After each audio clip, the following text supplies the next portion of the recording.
Amin. Swala la idda, kwanza ni vizuri kuijua idda ni nini. Idda, tamko hili la Kiarabu al-idda, hii ni masdari ya fi'li adadtu shay'a a'udduhu, yani ahsaituhu. Adadtu shay'a iddatan, maana nimehesabu kitu kuhesabu. Lakini huwa pia ikatumika kwa maana ya nini? Ya kile kinachohesabiwa, kama Mwenyezi Mungu alivyosema inna iddatash shuhuri inda Allahi 12 shahra fi kitabillah. Ni kwamba hapo ametumia neno idda kwa maana ya kinachohesabiwa. Lakini tukija katika sheria, idda ni nini? Idda ni muda ambao mweka sheria ameuweka muda huo. Hiya muddatun haddadaha shari'u baada furqatin baina az-zawjayn tatarabbasu fiha al-mar'atu biduni zawajin hatta tanqadhiya. Maana ni muda ambao mweka sheria ameuweka muda huo pale inapotokea kufarakana kati ya mke na mume. Tukisema kufarakana kwa maana kuachana au namna yoyote ile ya kuachana, hata kifo. Watu mmoja anapokufa manake kwamba wamefarakana. Kwa hiyo mweka sheria ameweka muda huo baada ya watu kufarakana, asubiri mwanamke katika muda huo pasi na kuolewa mpaka muda huo umalizike. Huo ndio muda unaoitwa idda. Idda, haya maswali yote tunaweza tukayapata kwa kuidhibiti idda katika mafungu mawili. Kuigawa idda mafungu mawili, kwamba kuna iddatu firaqi hayatin na iddatu firaqi wafatin. Maana idda ya kuachana watu wakiwa hai wote wawili, na idda ya kuachana kwa kufa mume. Mume akifa, mke anatakiwa akae idda, ile ni iddatu firaqi wafati. Hii idda ya kuachana walio hai hii inapasa kwa mwanamke ambaye tayari amekushakutana na mumewe. Mke na mume wanapokuwa wamekutana katika ile ibada ya ndoa ile, basi hapa tayari ikipatikana furqa ya kuachwa au kufasihi ndoa au khulu, hivyo vyote itakavyokuwa, lazima ipatikane idda. Yule ambaye bado hajakutana na mumewe akiachwa, huyu hana idda akiachwa. Kama vile Mwenyezi Mungu alivyosema, ya ayyuhalladhina amanu idha nakahtumul mu'minati thumma talaqtumuhunna min qabli an tamassuhunna fama lakum alayhinna min iddatin ta'taddunaha famatti'uhunna wasarrihuhunna sarahan jamila. Kwamba enyi walioamini, mkioa wanawake mkawaacha kabla ya kuwaingilia, yani kabla ya kuwagusa, kwa maana kabla ya kuwaingilia, basi hapana juu yenu eda yoyote mnayoihesabu kwao. Maanake muwape muta, basi mwachane nao, kuachana kuliko kuzuri. Kwa hiyo sasa aliyeachwa ndiye ambaye anatakiwa akae eda. Mwenyezi Mungu asema wal mutallaqatu yatarabbasna bi anfusihinna thalathatu qurui. Na kama aya nyingine inasema walai ya isna min almahidhi min nisaikum fa'iddatuhunna thalathatu ashhur in irtabtum, walai ya isna min almahidhi min nisaikum in irtabtum fa'iddatuhunna thalathatu ashhur. Kwa maana hawa eda yao ni miezi mitatu, wale ambao hawana ile ada ile ya wanawake. Lakini aliyena ada anaambiwa eda yake ni tahara 3. Kwa hiyo hii ni amri ya Mwenyezi Mungu Subhanahu wa Ta'ala, kwamba wanapoachana wale wenye kuachana, basi lazima yule anayeachwa akae eda. Sasa hii iddatu firaqi hayati nao tunaweza tukaigawa katika mafungu mawili. Kuna iddatu raji'iyya na iddatul baina. Manake eda ya mwenye kuachwa talaka raji'iyya na eda ya aliye katika talaka bain. Tunasema kwamba aliye katika talaka bain kwa sababu hii inamkusanya yule anayeachwa, anayevunja ndoa, anayefanya liani, anayejihului. Hawa wote wanaingia katika iddatul baina. Kwa sasa ikiwa eda inagawanyika mafungu mawili haya, iddatur raji'iyya ni ile eda ya mwanamke anayeachwa chini ya talaka 3. lakini ikawa pia kuachwa huko chini ya talaka tatu ni pasi na khulu'i, huyu anaweza akarejewa na mumewe at-talaqu marratani fa imsakum bima'rufin au tasrihun biihsani. Ndivyo alivyosema Mwenyezi Mungu Subhanahu wa Ta'ala kwamba talaka ni mara mbili. Waweza sema pia talaka ni mbili. Basi baada ya talaka mbili hizo ni kukaa na mke kwa wema au kuachana kwa wema vile vile.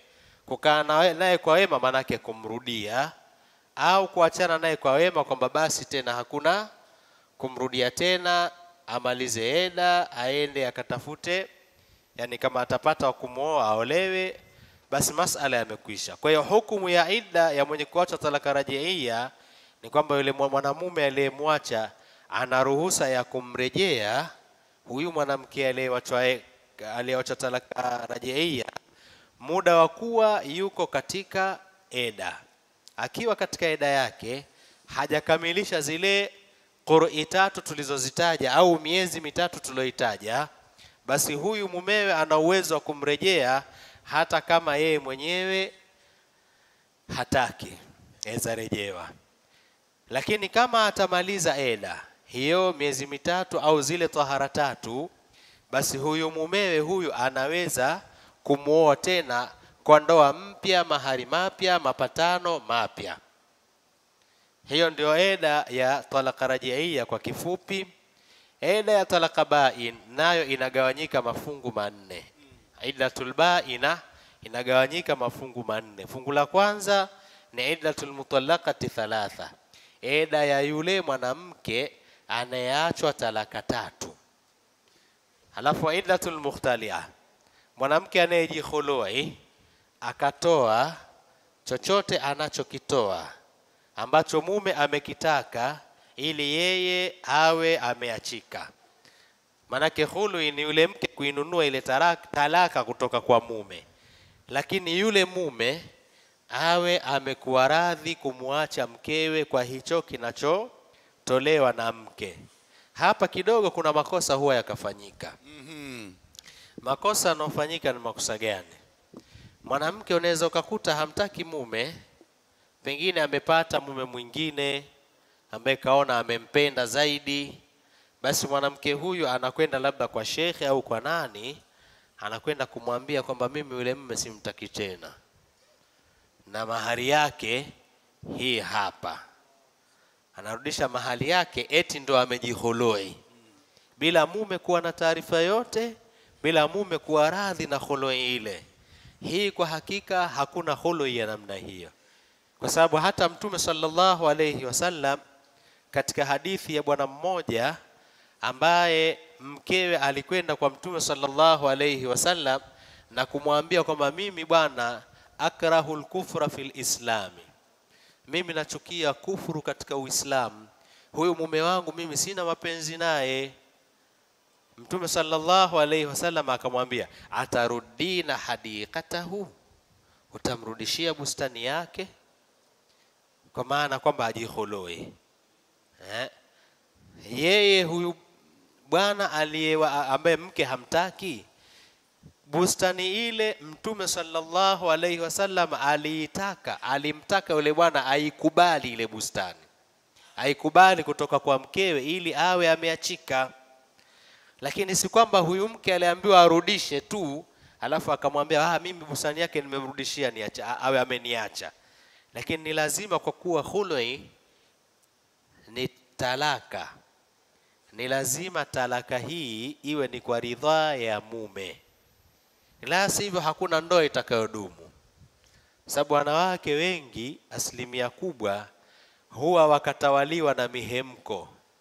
Siku tayari mihemko ikija, ikiwa kuna jambo limemkera vizuri sana, huona kwamba mimi mume huyu simtaki tena, hali ya kuwa mapenzi anayo lakini kwa wakati ule anayasahau. Sasa kama itakuwa kila mwanamke anemchukia mume tafuta mahari yake airudisha, ndoa asilimia 80 zitakufa kabisa. Lakini kinachotakiwa, kama mume hamtaki, yani mke hamtaki mume, basi ima ni mume mwenyewe aseme, tena sio lazima iwe ni mahari yake, Inaweza ikawa ni zaidi ya mahari, chini ya mahari, au mahari yale yale. Aseme mke kwamba akinirudishia mahari yangu nimemwacha. Naam, akinipa milioni moja. Hapo Sheikh pazuri kidogo hapo. Naam. Yani sio lazima iwe itimie ile mahari. Sio lazima mahari. Aha. Ni yeye kusema kwamba nataka mahari yangu. Au mahari yangu ilikuwa ni milioni moja. Naam. Wala hata asipotaja mambo ya mahari. Mimi nataka 500,000. Mimi nataka 2,000,000. Akinipa 2,000,000 nimemwacha. Hataambiwa kwamba mbona mahari yako haikufika 2,000,000? Hataambiwa hivyo. Ndio sheria. Ndio sheria. Jamani, hukumu mnazisikia ndugu mtazamaji.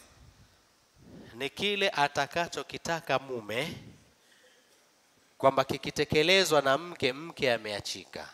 Kwa hiyo kwanza sio kwamba mke atamaliza mwenyewe huko, hapana. Lakini pia pili, si kwamba huyu mke lazima iwe ni yale mahari, ila ni kile atakachokitaka mwachaji ambaye ni nani? Ni mume. Kwa hiyo sasa huyu anayejifanyia khului huyu, naye pia eda yake hii ni iddatul baina yule mkewe. Kwa sababu gani ni iddatul baina? Ni kwa sababu mume hawezi tena kumrejea akishafanya khului, pamoja na kwamba aweza kumuoa tena. Kama itakuwa hiyo talaka aliyoiacha kwa khului si talaka 3. Ina maana katika khului inawezekana mume akaacha talaka 3, akaacha 2, akaacha 1. Kwa kama hakuacha talaka 3, ni 2 ni 1, bado hii ni iddatul baina kwa sababu hawezi kumrejea. Lakini anaweza kumuoa ni mmoja yu katika eda au akiwa amemaliza eda. Fungu la 3 la iddatul baina ni iddatul fasikhati linikahiha, eda ya mwanamke mwenye kuvunja ndoa yake. Yapo mambo mke akifanyiwa na mumewe anaweza akaivunja ndoa. Yeye mwenyewe mume, yeye mwenyewe mke anaweza akaivunja ndoa, lakini sio akae tu kwa nyumbani aseme nimevunja ndoa, hapana. Ndio Sheikh. Sharti iwe ni mbele ya ulul amri, wenye mamlaka, watu wa ilmu ambao wanaweza wakapima uzito wa tatizo lake, kwamba je, ni kweli kwa tatizo hili anaweza kuvunja ndoa. Tayib. Mfano, mke ametelekezwa, hapewi mahitaji yake, hana chazamu, yani mume hafiki nyumbani kwake halali, wala hampi mahitaji yake, chakula, mavazi, wala hamlipii hata kodi ya nyumba. Mke huyu sheria inamruhusu kufasikhi hiyo ndoa. Na hapa pia huwa kuna kosa linafanyika. Unaweza ukakuta mwanamke ametelekezwa, ana hali ngumu, kaachwa yeye na watoto, anapeleka mashtaka mahali panapohusika. Akifika kule anaambiwa arudisha mahali yake. Mume anaitwa, anaambiwa huyo kurudishie mahari yako. Ili kwa nini arudishe mahari? Yeye ndo asemtaka mume. Asemtaka mume vipi wakati huyu katelekezwa? Ina maana aliyemtelekeza amtaka, yeye ndo amtaki mume. Hii ni dhulma. Kinachotakiwa mume huyu amtaka mke, alazimishwe kuwa naye na kumpa stahiki zake zote, na hayo yaliyopita huko nyuma yote ni deni. Posho aliyoitumia, chakula alichokula yeye ni deni. Kodi ya nyumba aliyolipa ni deni, kwa sababu huu ni wajibu wa mume. Allahu na wakati huo amlipe, kuanzia hapo ampe mahitaji yake yote. Huu ndio utaratibu wa sheria. Kama hayuko tayari kuyafanya hayo, basi huyu hana cha kupewa chochote. Bila kufanya hivyo tutawadhulumu sana wanawake. Allahu akbar. Mwanamke akiwa humtaki, umeona tayari kuna chuma kingine huko, unakioa. Wake wawili huwawezi, wewe unamtelekeza, unaanza kumdhulumu. Au pengine mmegombana kidogo kwa sababu wewe ndio mwenye talaka, basi wasema huyu mimi simpi mahitaji kwa sababu hana adabu. Unamuacha na watoto anateseka, unakwenda kutafuta mke mwingine huko.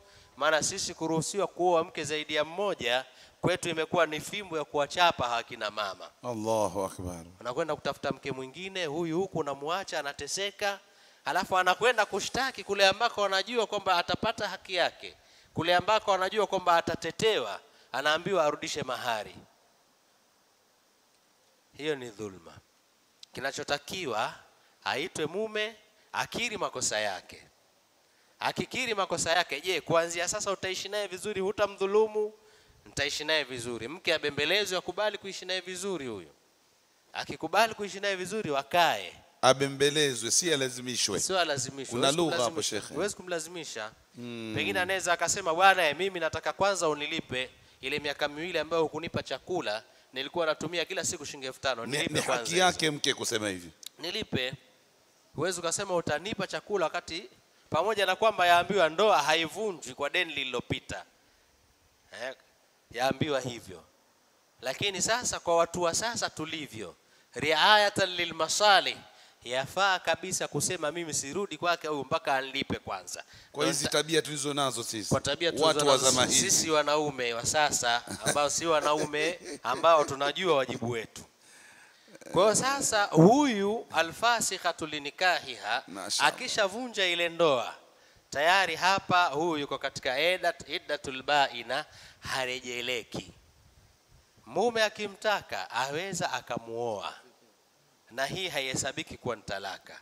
Anaweza akamuoa kwa mapatano mapya na ndoa mpya, na wakishakuwa pamoja itakuwa hajamuacha hata talaka moja kama hakuwahi kumwacha kabla ya hii fasikhi. Mashaallah. Idda ya 4, namna ya 4 katika iddatul baina ni iddatul mulaina. Mwanamke aliyeambiwa na mumewe kwamba kazini, basi ima kaambiwa kwamba mtoto fulani si wangu, huyu umempata nje ya ndoa, au kaambiwa wewe umezini. Kwa namna yote ile mume kamwambia mkewe amezini, sheria inatuambia huyu atakiwa alete mashahidi. Walladhina yarumuna azwajahu walam yatu biarba'ati shuhada, wale ambao wanawatukana wake zao, wanawasingizia zina na hawakuleta mashahidi 4, shahadatu anfusihim, nasemaje ile ni kuleta shahada 4. Samahani Sheikh Samir. Naam. Sheikh, mimi sasa naona nimemkuta na message kabisa hiyo ametoka kufanya mapenzi. Sheikh bwana, shahidi gani Sheikh? Mambo haya ndio yako kwenye baraza kesi ya. Hii hapa hii Sheikh anakuonesha, hii hapa umeona, isoma Sheikh anakusomesha ile message. Yanatokea hiyo kukuta message mbona dogo hilo? Naam Sheikh. Wakati wa Mtume sallallahu alaihi wasallam mtu aliuliza hasa kwamba umkute mtu juu ya tumbo la mkeo, halafu ambiwa ulete mashahidi 4. Ukienda kutafuta mashahidi utakuta keshaondoka, kishamaliza. Ukimuua na wewe utauliwa. Sasa mambo yanakuwa, ukinyamaza utakuwa waungulia siku zote. Sahaba huyo azungumza maneno hayo. Ndio. Kwa maana hiyo acha message shekhe. Umemkuta mtu yuko juu ya tendo anashughulika, anaambiwa wewe usenda huko ukaanza kusema kazini. Utaulizwa vipi mmemkuta shahidi wewe tufanye wewe shahidi wa kwanza, wengine wako wapi? Huna tena. Basi so wewe uwezi kuwa shahidi wa kwanza, bi arba'i lazima wapatikane mashahidi 4. Ina maana wewe humo katika ushahidi, hata kama umemkuta ukalete hao, kwa sababu wewe ni muhusika hawezi kujishuhudilia. Ndio sheria hiyo. Pagumu hapo Sheikh Samiri, pagumu sana, lakini ndio sheria inabidi ifuatwe. Kwa hiyo sasa mke na mume, mtu mwingine yoyote kama atasema fulani kazini asilete mashahidi 4, huyu hana ila bakora, apigwe yule mume, mtu ambaye si mume. Ndio. Kama akisema fulani kazini, awe mke awe mume, hana ila viboko 80. Allahu akbar. Ona, lakini mume yeye kapewa takhfifu kutokana na kwamba kadhia hizi zimejitokeza na watu wakalalamika, kama nilivyokueleza mtu huyu alivyosema hivyo. Kwa sasa mtu huyu yeye kapewa nafuu, ambwa sasa bwana wewe kama unaona ni kweli mkeo kazini una uhakika huna mashahidi 4, basi lete liani.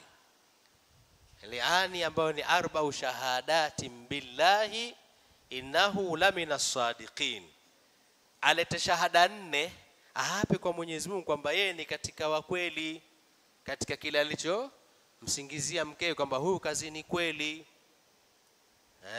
Na ile ya mwisho mara zije 4 alafu aongeze na nyingine ya 5. Wal khamisatu anna ghadab Allahi alayhi in kana min al-kadhibin. Shahada ya 5 alete kwamba ghadhabu ya Mwenyezi Mungu iko juu yake huyu mume kama asema uongo kwamba mkewe kazini.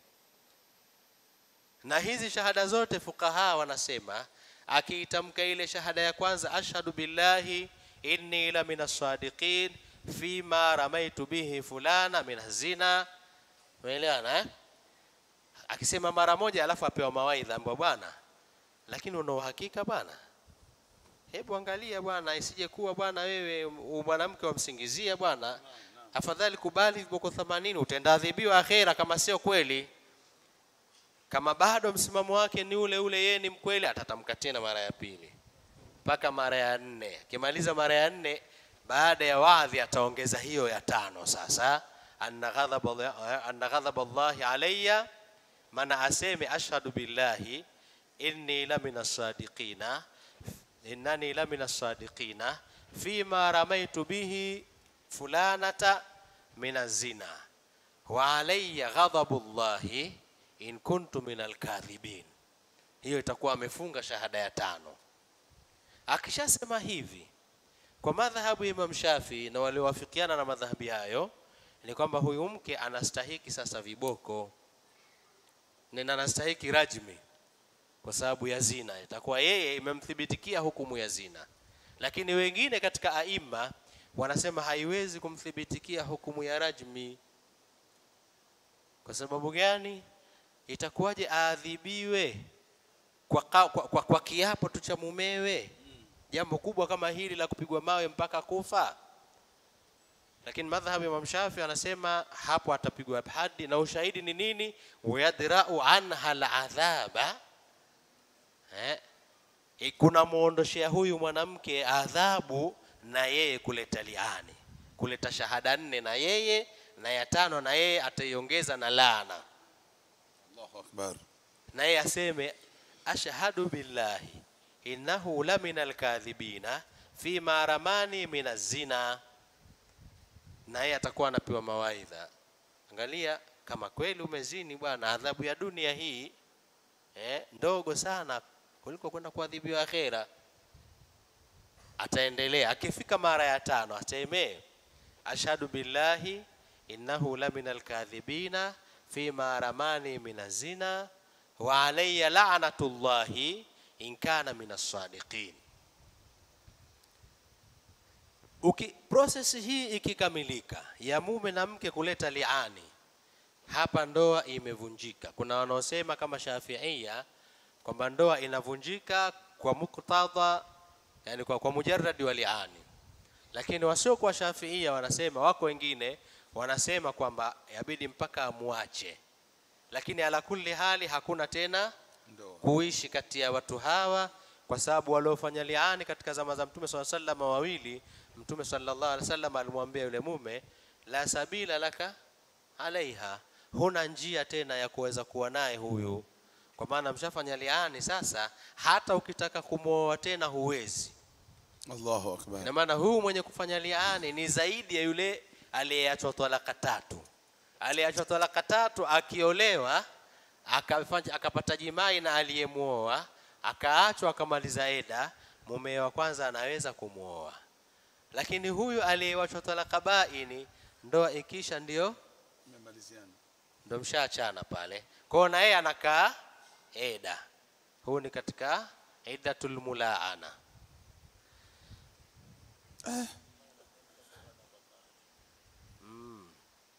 Sheikh Yusuf amenikumbusha hapa kwamba hizi liani tulizozitaja hapa, ile ya mke wala ile ya mume asema wa alayya ghadabullahi in kuntu wa alayya la'natullahi in kuntu minal kadhibina.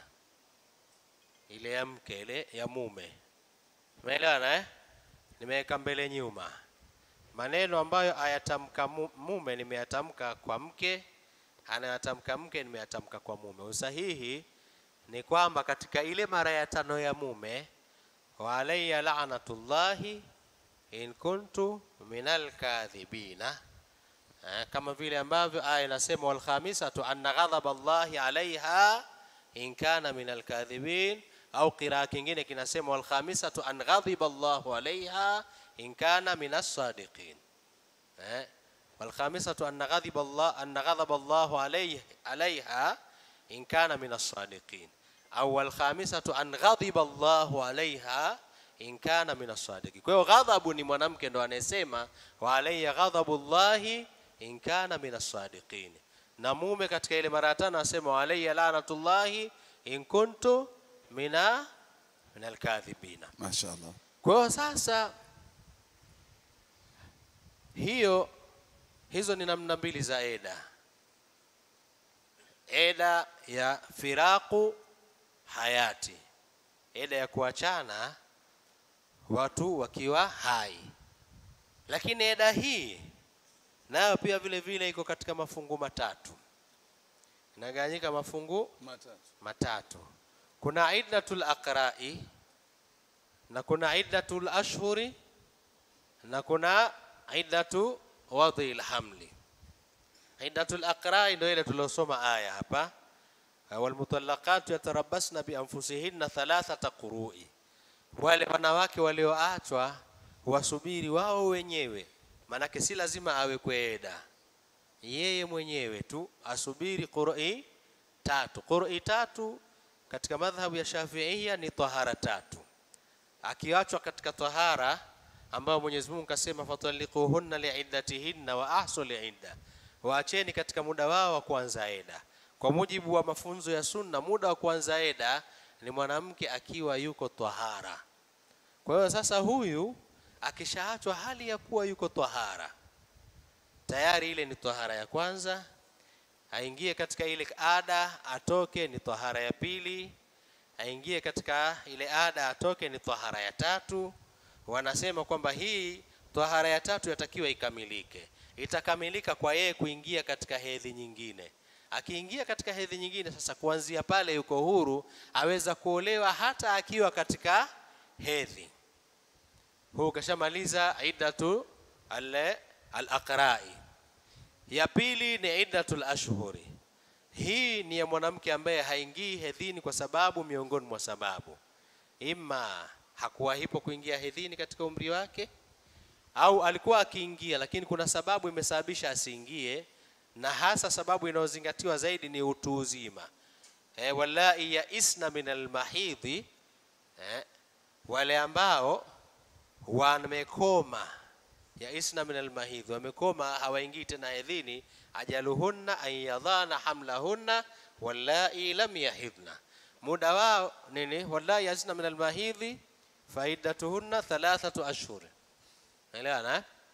Wale ambao wamekoma na hedhi, wale eda yao ni miezi 3, wallahi lam yahidna. Na wale ambao hawaingii kabisa katika hedhi.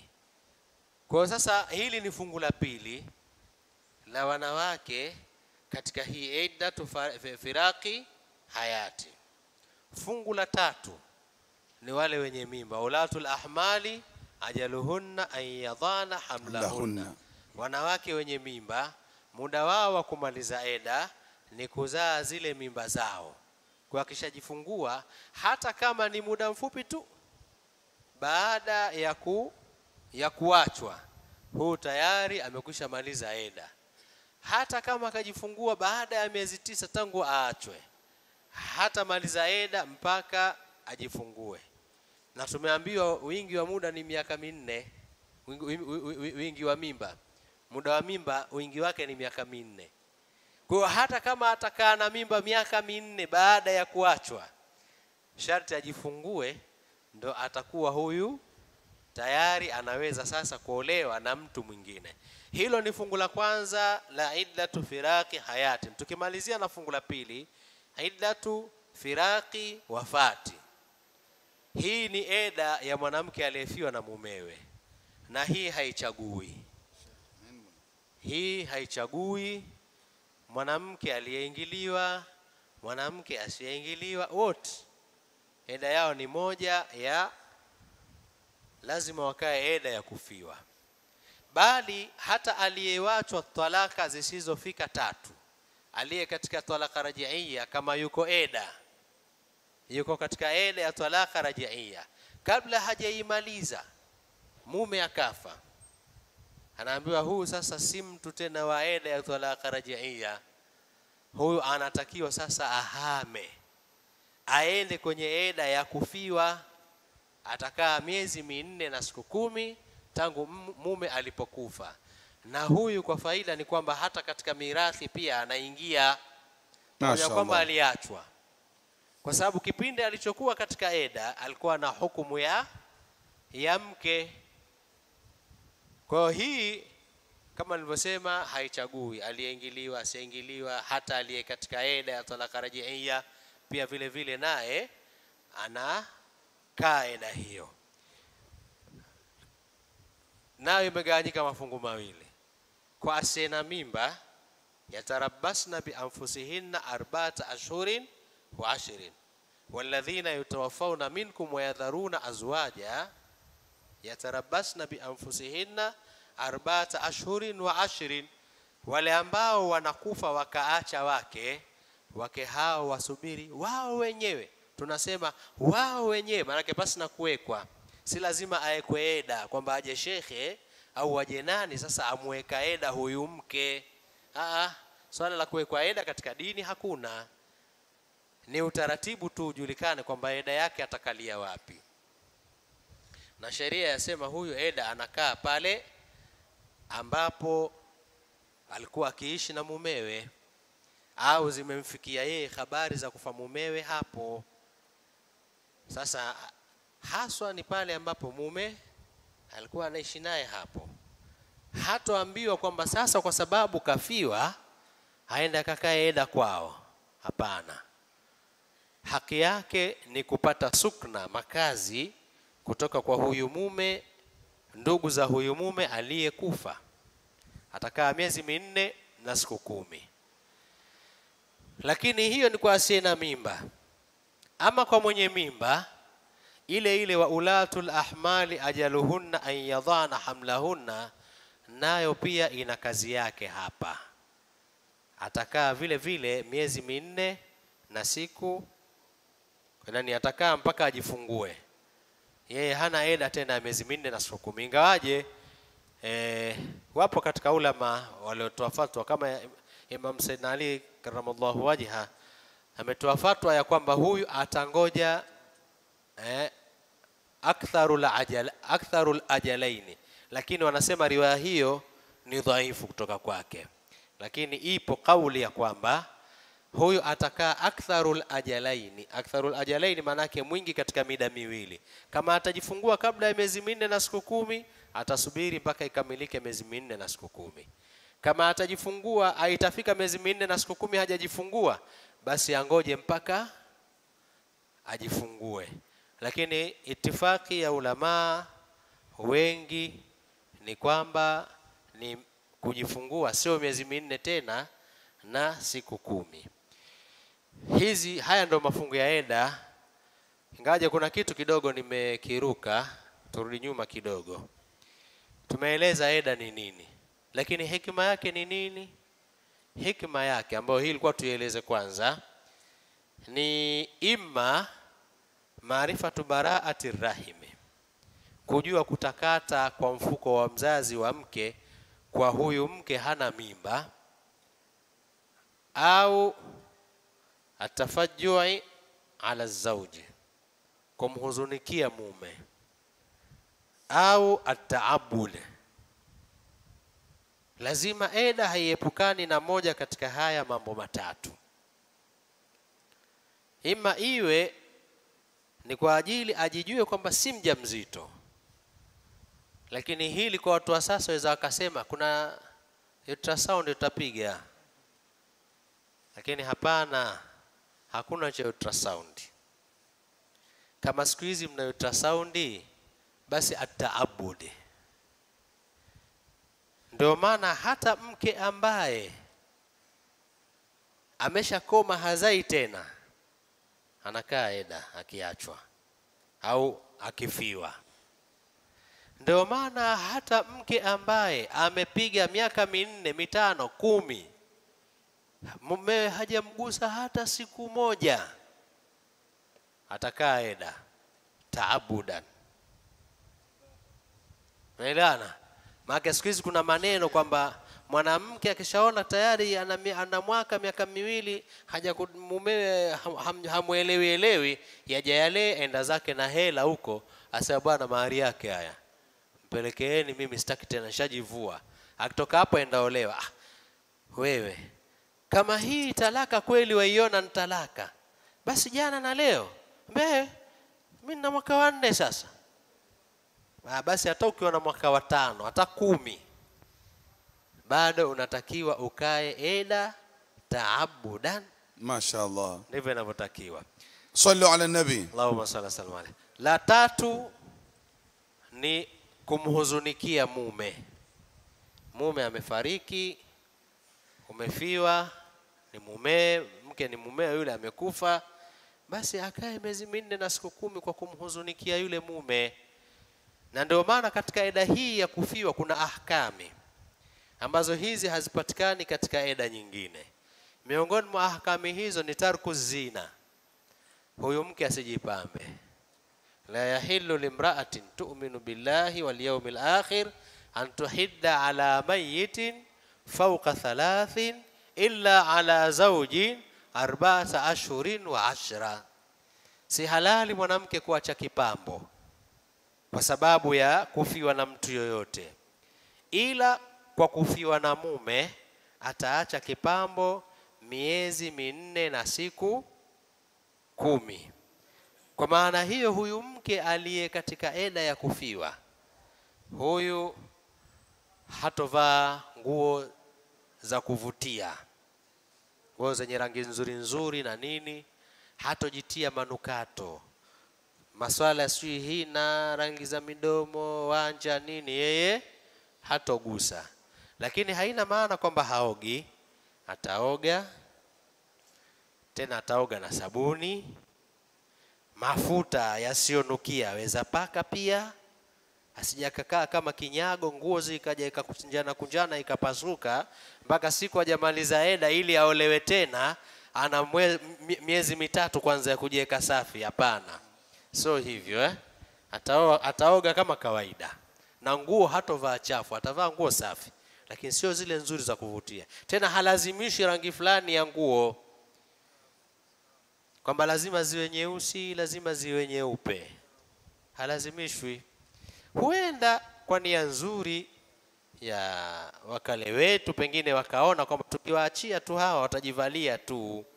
Mtu atenda zake dukani akanunue dera jipya la maua aje alivaa akae nalo, labda wameona hivyo wakaonelea kwamba basi huyu bwana tuwekee nguo nyeupe na nyeusi. Lakini huyu pale nyumbani atafanya kazi zake, atapika, atafagia. Haambii kwamba upiki ufagii bwana ukakae kwenye kipembe kule, alafu akija mtu ukisema useme ndani tumboni. Ndio yako hayo mambo Sheikh. Na sio hivyo. Atazungumza kama kawaida. Tuelimishe jamii Sheikh. Atazungumza kama kawaida. Unongone huko Dar es Salaam, unanongona. Hiyo ya kokote, sio Dar es Salaam tu. Kote ukaambiwa bwana nipo jambo. Ndio hivyo hivyo. Sasa Sheikh, hapo pazuri kidogo tupaike sawa. Naam. Kwamba wageni wamekuja. Wawe maharim zake, wase maharim zake, wanataka kumpa pole, pengine wanafanya naye kazi ofisini. Kwa hiyo anaruhusiwa atoke sitting room pale na nguo za adabu na za heshima. Anaweza akakaa sitting room akiwa amejistiri. Kinachokataliwa ni yani anatakiwa ajistiri tu kama anavyojistiri akiwa hayuko eda. Sawa. Ajistiri vile vile. Ana uwezo wa kukaa na wanawe wakazungumza. Wale maharimu zake anaweza kukaa nao vile vile alivyokuwa akiweza kukaa nao wakati hayuko eda. Na wakija wageni anaweza akatoka sitting room akasalimiana nao, bora tu awe katika stara. salimiana nao vizuri na nini, wakawaeleza labda hali ya mumewe ilikuwaje mpaka akafariki. Pengine kama kuna mtu ambaye atakamueleze kuna jambo haliko sawa baada ya msiba ule, pia aweza mueleza. Bali hata kama ni mfanyakazi labda ana ajira ofisini, hapo sawa tu, ana ruhusa ya kwenda kazini, mipaka tu asijipambe.